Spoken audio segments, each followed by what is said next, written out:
Est-ce qu'Engie est une opportunité d'investissement au cours actuel? C'est ce qu'on va regarder dans cette vidéo ensemble. Pensez à vous abonner à la chaîne et activer la cloche si ce n'est pas déjà fait.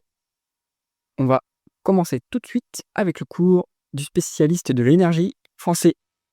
On est sur un cours qui a quand même bien grimpé depuis le point bas de 2020. On a fait presque un x3, plus qu'un x3 en réalité. Donc très bien, c'est un petit peu décroché avec la publication de on va dire de ce mois-ci, enfin plutôt de juillet. Donc bon, est-ce que c'en est terminé? On va plonger, on va essayer de voir ça ensemble. Première petite remarque en passant, hein, Engie, il y a l'État au capital et ça pour moi, ça rend le dossier ininvestissable parce que, bah, l'État français, il n'est pas en bonne, position, donc il va demander malheureusement beaucoup de dividendes ou alors monter les taxes pour récupérer de l'argent, donc ça peut être un facteur qui pèse sur l'entreprise. Si vous n'avez pas ces précautions, on peut quand même aller regarder les chiffres. Alors, du point de vue de la croissance pour Engie, on voit que le point bas a été atteint en juin 2024. Là, je vois un moins 25%. Il y a eu, je pense qu'il y a quand même des changements de périmètre hein, dans cette zone parce que pour faire autant de décroissance, alors il y a deux choses en fait. Il faut regarder pas la variation on va dire totale, il faut regarder quand même la variation en volume hein, parce que les prix de l'énergie sont très volatiles. Donc ça impacte la croissance globale du chiffre d'affaires. Et puis, il y a potentiellement des changements de périmètre aussi, donc faut le prendre en compte. Ce qu'on voit en tout cas sur les 12 mois glissants à juin 2025, 2 de croissance, 1,8 de croissance, donc ça on semble revenir, heu, voilà, on sent ça réaccélère un petit peu pour Engie, ce qui est plutôt pas mal. D'un point de vue acquisition, on a fait 26 milliards d'acquisitions sur 10 ans, contre le market cap de 45 milliards, donc ça fait quand même, maintenant, ça fait plus de la moitié, hein, donc c'est une entreprise qui fait la croissance, surtout externe maintenant. Il y a plus beaucoup de croissance organique. C'est normal, hein, on n'est pas dans le secteur, on n'est pas dans des pays avec, une croissance du PIB, importante. Donc, bah, nécessairement, on va devoir, capturer les parts de marché en faisant des acquisitions, en allant peut-être aussi à l'international. Mais, voilà, pour l'instant, le gros du business reste quand même en France et il est plutôt mature, ce business. Allez, on va aller regarder les marges.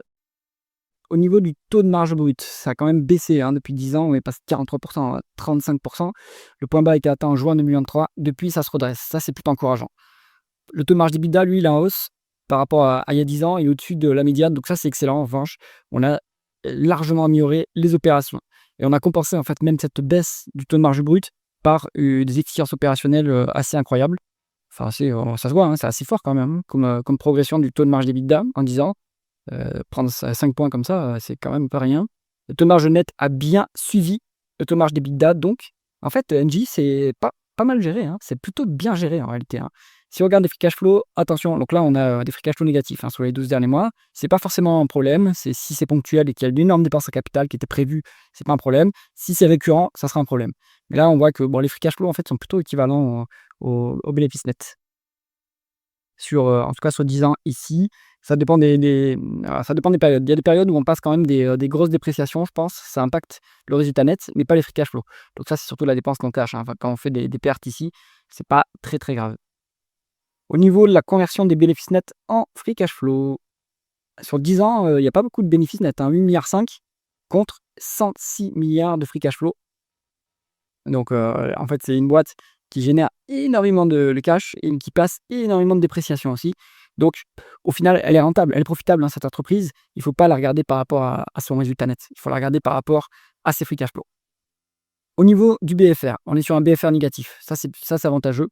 Ça veut dire que l'entreprise fait financer ses opérations par les clients. En effet, hein, elle s'est payée en avance par rapport à ses clients, avant par rapport au moment où elle doit payer ses fournisseurs. Donc ça c'est intéressant. Est-ce que cette variation du BFR est favorable?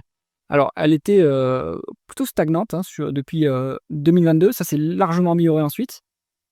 Depuis maintenant, ça se dégrade à nouveau, mais pour l'instant, on a accumulé 15,5 milliards de variations négatives de BFR. Donc c'est bien, hein, c'est plutôt bien pour l'entreprise qui améliore on va dire, son rapport de force, sa position dans le rapport de force face à ses clients et ses fournisseurs. Donc ça, c'est excellent.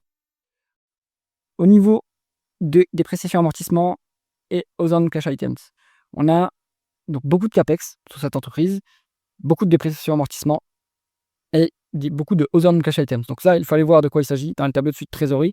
Mais si on somme dépréciation amortissement, other non-cash items, on est largement au-dessus des CAPEX, ce qui explique pourquoi les free cash flow sont supérieurs aux bénéfices nets.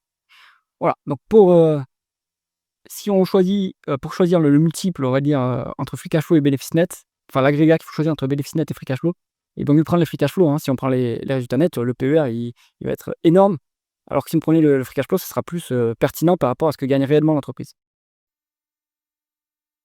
La rentabilité opérationnelle. On est sur une médiane de rendement des capitaux investis de 5,6 Bon, c'est très intensif en capital comme métier, donc cette rentabilité, on va dire qu'elle est convenable. C'est pas exceptionnel, mais c'est convenable, hein. C'est très, très bon en capital, donc faut pas s'attendre à avoir des ROIC, à 10 hein, sur de l'énergie. Pour juin 2025, soit 12 mois glissants, on est à 8,5 C'est quand même pas mal, hein. Là, ça s'améliore grandement, hein. Donc la rentabilité, progresse, hein, chez Engie, ça c'est pas mal, hein. Au niveau de l'endettement, donc là, alors il faut voir s'il y a du loyer qui est inclus là-dedans, s'il y a de la norme IFRS 16, mais ça, je pense pas, hein, quand même pas. Vu le modèle d'affaires, on n'a pas besoin de louer d'espace et cetera. On est on est seulement en fait à, alors on est à moins de 3 fois l'EBITDA, hein, et une utility comme, Engie, elle peut s'endetter jusqu'à 5 fois l'EBITDA. Parce qu'elle a une énorme visibilité sur ses cash flows, puisque, en fait, c'est la dépense contrainte, donc et en plus ce sont des abonnements, récurrents, donc pas de problème là-dessus. Elle a la visibilité, donc les banques qui prêtent à Engie ont aussi la visibilité, donc elles accordent des taux d'intérêt qui sont plus bas pour les utilities. Donc ça, c'est avantageux, donc la dette est soutenable en réalité, hein, pour Engie sans problème. Au niveau des free cash flow, en revanche, il y en a pas. Donc bon, on peut pas rembourser la dette, pour l'instant. Quand les free cash flow reviendront, il y aura pas de problème. Donc bon, le levier reste sous contrôle, hein, sans souci sur Engie. Au niveau de la rémunération d'actionnaire, bon, elle se fait à crédit, hein, puisqu'on n'a pas de free cash flow. Donc ça, c'est pas très malin. On verse 4,5 milliards de dividendes, donc on a dû s'endetter, hein, pour les verser. C'est pas très malin. C'est pour ça que moi je trouve que à mon avis, c'est l'état au capital qui fait qu'on continue à tirer de dividendes alors que les free cash flow sont négatifs. Ça, c'est pas très sain, hein. Bon, les free cash flow, on va voir si la dépense en capital baisse sur les prochaines publications, mais c'est pas très malin de faire ça, hein, ça fait monter la dette. Donc au final, évidemment, la dette, elle ne sera pas supportée par l'État, et l'État aura son dividende, mais in fine, c'est quand même une dette qui est garantie par l'État, hein, vu que c'est un actionnaire qui est important au capital. Bon, et puis que c'est une activité stratégique, donc forcément, l'État ne pourra pas laisser tomber l'entreprise. Donc d'un côté, il tire les dividendes, et puis après, s'il y a des pots cassés, il faudra rembourser. Nicolas paiera, évidemment. Alors, au niveau de la variation du nombre d'actions, il n'y a pas de rachat d'actions à signaler. Donc le rendement de l'actionnaire, il nous est calculé à 11 Si on prend uniquement le rendement du dividende, on est quand même à 10 hein. C'est colossal, mais c'est à crédit. Donc il faut bien l'avoir en tête. Et alors, si on peut regarder autrement aussi pour le dividende, hein. Si vous prenez une médiane de free cash flow, on va prendre sur 3 ans, on se trouve sur 4 milliards, allez, 3,9 milliards, ce qui me fait penser que c'est quand même pas soutenable à ce niveau, hein. Donc ce qui serait soutenable, alors si on dézoome un petit peu, ouais, en fait, c'est là, on est sur une trajectoire assez dangereuse au niveau du dividende, hein, du dividende, pardon. Parce que sur, la médiane 3 ans, c'est quand même, c'est 4 milliards, on fait 4,5 milliards de dividendes. Donc il va baisser, hein. Nécessairement, il va baisser ce dividende. Sauf, explosion des free cash flow, j'en doute. Donc attention, si on y va pour le dividende sur Engie, il ne faut pas faire ses plans avec un dividende à 10 de rendement, hein. Pas faire ses plans sur un dividende à 4,5 milliards. Faire plutôt ses plans sur un dividende à 3 milliards, raisonnablement. 3 milliards, 2,5 milliards même, si on veut être prudent. Donc attention à avoir en tête, hein, si vous êtes, sur, un objectif de rente, avec Engie. Au niveau de la valorisation, bon, ça ne se paye pas très cher, pour plein de raisons, hein. Pas de croissance, les free cash flow, sont quand même assez volatiles. On tient beaucoup de dividendes, voilà. La situation est un peu, alors la situation d'endettement, elle est pas tendue, on a encore de la marge pour s'endetter, mais la trajectoire, en revanche, elle continue, la dette continue à monter, hein. Donc là, on n'est pas à un niveau inquiétant, mais si l'État continue à tirer son dividende, là, ça va être inquiétant. Donc c'est pas cher, marge de sécurité, on va dire, mais la qualité du dossier fait que faut pas s'attendre à un multiple, à une extension de multiples importante, hein, là-dessus. En excès, on peut aller jusqu'à 7, on voit ici. Je pense pas qu'on puisse aller beaucoup plus loin. Alors là, en fait, quand il y a des excès comme ça, c'est que le marché, en fait, est trop euphorique sur l'entreprise, hein. Raisonnablement, on peut viser 7 en excès. Au-delà, ça commence à être spéculatif. Donc attention. Si on veut comparer après à d'autres entreprises du secteur, on peut prendre RWE, je pense que c'est similaire en Allemagne.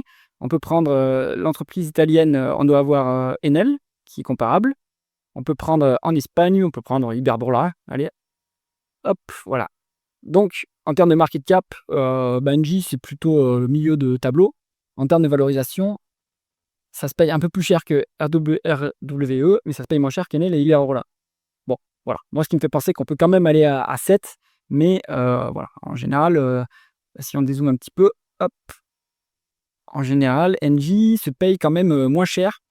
Globalement, ça se paye moins cher que Iberdrola et que Enel. Hein. Donc, pas sûr qu'on rejoigne ces valorisations, mais je pense qu'on peut quand même aller à 7 sans trop de problèmes sur Engie. Conclusion du dossier. Donc moi, à l'écart, on voit en fait les dégâts que fait l'État sur cette entreprise en tirant trop de dividendes. Si ce n'est pas un sujet qui vous préoccupe, faites vos plans néanmoins sur un dividende plus raisonnable que ce qu'on a actuellement. Là, c'est un peu trop. Et c'est typiquement une valeur pour un entier. Hein. C'est pas une valeur, à mon avis, de croissance. J'espère que cette analyse vous a intéressé. Si c'est le cas, mettez un pouce vers le haut et pensez à vous abonner à la chaîne. À bientôt.